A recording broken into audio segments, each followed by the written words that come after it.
Hello दोस्तों, नमस्कार। आपके अपने यूट्यूब चैनल एनालिसिस क्लास में स्वागत है। दोस्तों, आज के इस क्लास में UG semester 5 economics honours core paper 11, ठीक है। कोर पेपर 11 में आप लोग को पढ़ना है ग्रोथ एंड डेवलपमेंट, ठीक है। आज उसी का very very most important question answer आप लोग को करवाने वाले, जो आपके एग्जाम के विषय वेरी वेरी मोस्ट इंपॉर्टेंट प्रश्न है, ठीक है। चाहे आप किसी भी यूनिवर्सिटी से हो, चाहे आप विनोबा यूनिवर्सिटी से हो या BBMKU या SKMU, सभी को कोर पेपर 11 में जो है ग्रोथ एंड डेवलपमेंट ही पढ़ना है, ठीक है। तो चलिए हम बिल्कुल सरल शब्दों में समझते हैं और यहाँ पे बिल्कुल सरल शब्दों का प्रयोग किया गया है, जिससे आप एग्जाम पेपर में बहुत आसानी से आप लोग यहाँ पे लिख सकते हैं। तो आपका प्रश्न है क्वेश्चन नंबर 4, ठीक है। हमने पिछले वीडियो में आप लोग को 3 क्वेश्चन आंसर करवा चुके हैं और ये रहा आप लोग का क्वेश्चन नंबर 4 है, इसलिए पिछले वीडियो को आप लोग जरूर देख लीजिएगा, क्योंकि तीनों क्वेश्चन जो भी बताया जा रहा है आपके एग्जाम के विषय इंपॉर्टेंट है। तो आज का प्रश्न है क्वेश्चन नंबर 4, पूंजी निर्माण से आप क्या समझते हैं, मतलब कैपिटल फॉर्मेशन यहाँ पे हम लोग पढ़ने वाले, ठीक है। कैपिटल फॉर्मेशन जिसे इंग्लिश में कहा जाता है, और यह अल्पविकसित देशों में कम क्यों है, पूंजी निर्माण की दर को किस प्रकार बढ़ाया जा सकता है। और ये प्रश्न लॉन्ग टाइप प्रश्न के लिए वेरी वेरी मोस्ट इंपॉर्टेंट प्रश्न है, economics honours semester 5 growth and development, ठीक है। क्वेश्चन नंबर आज का है 4। तो चलिए हम समझते हैं, बिल्कुल सरल शब्दों के यहाँ पे प्रयोग किया गया है, जिससे आप आसानी से एग्जाम पेपर में लिख सकते हैं। इसलिए आप लोग लास्ट तक बने रहें। अगर आप लोग चैनल पर नए हैं तो चैनल को सब्सक्राइब कर लीजिएगा, ताकि आपको किसी प्रकार लेटेस्ट अपडेट्स मिलता रहे, ठीक है। तो चलिए हम समझने के यहाँ पे प्रयास करते हैं, आप लोग लास्ट तक बने रहें। तो सबसे पहले जानेंगे कि पूंजी निर्माण होता क्या है, यानी कि कैपिटल फॉर्मेशन होता क्या है। इसके बाद हम जानेंगे कि अल्पविकसित देशों में यह कम क्यों होता है और यह किस प्रकार बढ़ाया जा सकता है, ठीक है। तो सबसे हम पूंजी निर्माण के की पॉइंट को लिखेंगे, जो आपके एग्जाम के विषय महत्वपूर्ण यहाँ पे है, ठीक है। तो पूंजी निर्माण की परिभाषा जो है संकुचित तथा व्यापक दो दृष्टिकोण से दी जाती है, ठीक है। दो दृष्टिकोण से, पहला संकुचित तथा दूसरा व्यापक दृष्टिकोण से। अब संकुचित अर्थ में क्या परिभाषा होता है, व्यापक अर्थ में क्या होता है। तो संकुचित अर्थ में पूंजी निर्माण से आशय पूंजीगत द्वारा वस्तुओं के निर्माण से लगाया जाता है, ठीक है। और दूसरे शब्दों में यह कह सकते हैं कि पूंजी निर्माण का अर्थ यह है कि कोई समाज अपने समस्त उत्पादन को अपने वर्तमान उपयोग की आवश्यकता की पूर्ति में नहीं लगाता, बल्कि क्या करते हैं, इसका कुछ भाग जो पूंजीगत वस्तु जैसे हो गया कच्ची सामग्री हो गया, मशीनें हो गया, का निर्माण में लगाता है, ताकि इससे क्या होता है, भविष्य में धनोत्पाद किया जा सके, ठीक है। अब आगे समझेंगे। बहुत से अर्थशास्त्रियों ने अपने अपने ढंग से परिभाषित करने का प्रयास किया है, जिनमें से प्रोफेसर रिचार्ड टी टीलगिल है, जिन्होंने पूंजी निर्माण को परिभाषित किया है। कौन है? प्रोफेसर रिचार्ड टी गिल, ठीक है। इसके अनुसार क्या मानना है कि पूंजी संचय किसी निश्चित समय में मशीनें, औजार एवं भवन आदि की मात्रा में वृद्धि करने की एक प्रक्रिया है। ये मानना था प्रोफेसर रिचार्ड टी गिल का, ठीक है। आगे देखते हैं। तो पूंजी निर्माण की प्रक्रिया का सार इस बात में है कि समाज द्वारा वर्तमान में उपलब्ध साधनों के एक भाग का प्रयोग पूंजीगत साधनों के स्टॉक में वृद्धि कर सके। इस प्रकार संकुचित अर्थ में पूंजी निर्माण को अर्थ देश में उत्पादन वस्तुओं की मात्रा में वृद्धि है, ठीक है। आगे है, अब जानेंगे कि व्यापक अर्थ में पूंजी निर्माण की क्या परिभाषा है। तो व्यापक अर्थ में पूंजी निर्माण के अंतर्गत भौतिक पूंजी के अतिरिक्त या भौतिक एवं अदृश्य पूंजी जैसे मानवीय स्वास्थ्य, कौशल तथा प्रशिक्षण आदि को भी शामिल किया जाता है व्यापक अर्थ में पूंजी निर्माण की परिभाषा में, ठीक है। जिसमें भौतिक पूंजी के अतिरिक्त अभौतिक एवं अदृश्य पूंजी कौन कौन सा होगा, जैसे जो चीज नहीं दिखाई देता, ठीक है, लेकिन लगे रहते, जैसे मानवीय स्वास्थ्य हो गया, कौशल हो गया और प्रशिक्षण आदि को शामिल किया जाता है व्यापक अर्थ में पूंजी निर्माण में, ठीक है। अब इसके बारे में भी कुछ इकोनॉमिक्स ने पूंजी निर्माण के बारे में परिभाषित किया है। प्रोफेसर नरकस का मत है क्या, इस चीज को देखते हैं। तो शिक्षा, सार्वजनिक स्वास्थ्य, प्रशिक्षण, कौशल निर्माण आदि पर व्यय यानी एक्सपेंडिचर एवं विनियोग की जाने वाली प्रत्येक राशि पूंजी निर्माण में सम्मिलित की जानी चाहिए, ठीक है। ये माना था प्रोफेसर नरकस का मत था। आगे इस प्रकार स्पष्ट है कि संकुचित अर्थ में भौतिक पूंजीगत वस्तुओं में वृद्धि, व्यापक अर्थ में भौतिक पूंजी एवं मानवीय पूंजी में वृद्धि, ठीक है, को निर्माण कहा जाता है। यहाँ पे डिफिनेशन क्लियर आपका हो रहा है कि इस प्रकार स्पष्ट है कि संकुचित अर्थ में भौतिक पूंजीगत वस्तुओं में वृद्धि, व्यापक अर्थ में जो है भौतिक पूंजी एवं मानवीय पूंजी में वृद्धि को ही जो है पूंजी निर्माण कहा जाता है। ठीक है, सामान्य जीवन में पूंजी निर्माण का संकुचित अर्थ में ही प्रयोग किया जाता है। अब जानेंगे कि अल्प विकसित देशों में पूंजी निर्माण की दर कम क्यों है।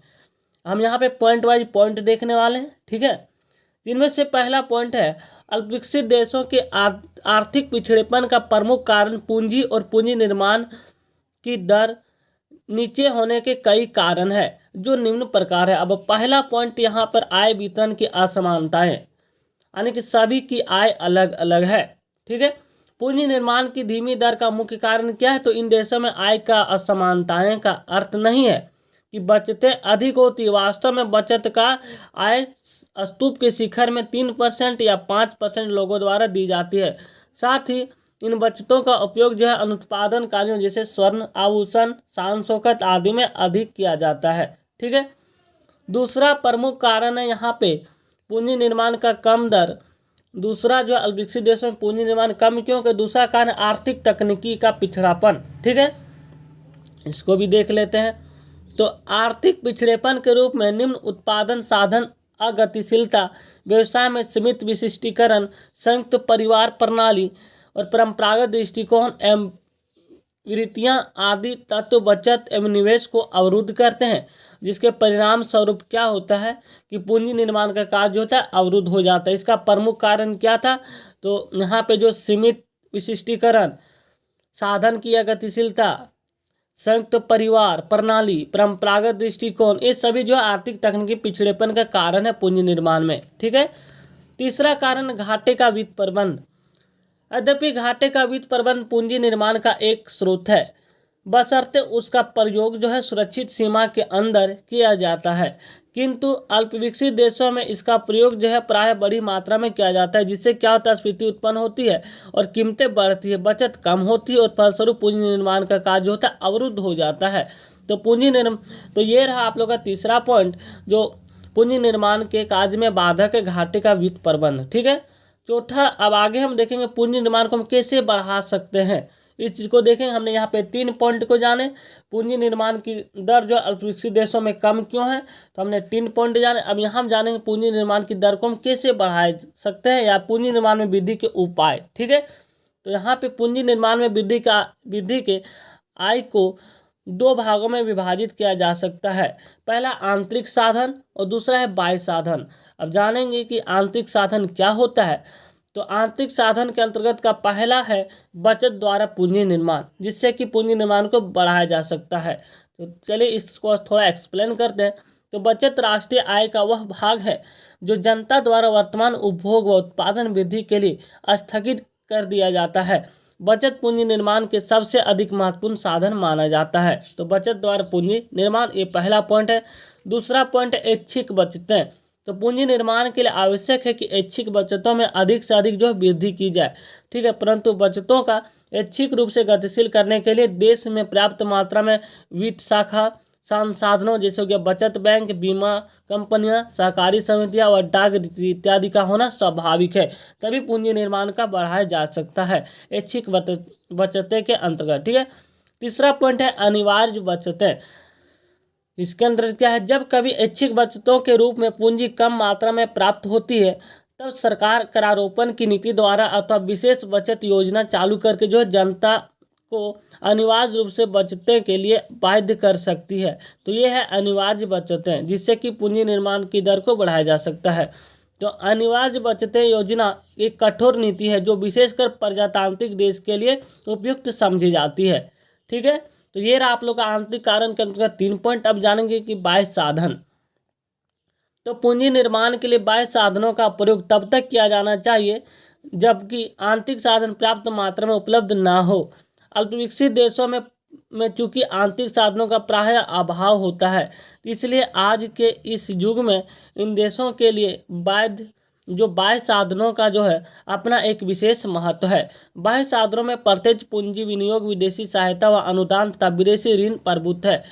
पिछड़े देशों में विदेशी प्रत्यक्ष जो होता है व्यापारिक विनियोग, घरेलू उत्पादन को प्रोत्साहित करने, आर्थिक विकास को गति प्रदान करने और प्रतिरोधक एवं कार्यकुशल संगठन विधियों के विकास व प्रभार की दृष्टि से अत्यंत उपयोगी समझे जाते हैं। ठीक है, तो अल्पविकसित देश प्रायः विकसित देशों से ऋण प्राप्त करके देश का आर्थिक विकास के लाभ को पूरा करने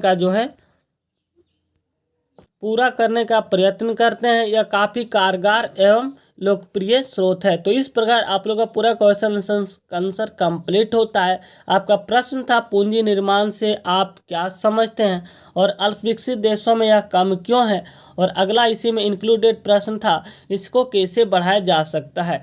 तो हमने सारे पॉइंट को यहाँ पे हर चीज़ को एक्सप्लेन कर दिया है कि यहाँ पे जो है पूंजी निर्माण के बढ़ाने के दो साधन प्रमुख है, एक आंतरिक साधन और एक बाह्य साधन। ठीक है, और पूंजी निर्माण का दर का जो कारण है आय वितरण की असमानताएं हो गया, दूसरा है आंतरिक तकनीकी का पिछड़ापन भी कारण है पूंजी निर्माण में, तीसरा घाटे का वित्त प्रबंध। तो इस प्रकार आप लोग का पूरा क्वेश्चन आंसर कंप्लीट होता है और आपका जो प्रश्न था पूंजी निर्माण क्या होता है। ठीक है, तो थैंक यू गाइज, मिलते हैं नेक्स्ट वीडियो में इंपॉर्टेंट क्वेश्चन के साथ यूनिट नंबर 2 के साथ। आपका यूनिट 1 यहाँ से कंप्लीट होता है। हमने टोटल 4 क्वेश्चन करवा दिए, जितने भी इंपॉर्टेंट क्वेश्चन बनते हैं उन सारे प्रश्नों को करवा दिया जाएगा और बहुत जल्दी आप लोग का DSC पेपर 1 और 2 भी करवा दिया जाएगा। तो थैंक यू गाइज, मिलते हैं नेक्स्ट वीडियो में। धन्यवाद। वीडियो को अच्छा लगे तो लाइक कमेंट और वीडियो को आप लोग अधिक से अधिक शेयर करें ताकि अधिक बच्चे उसमें जुड़ पाए। धन्यवाद।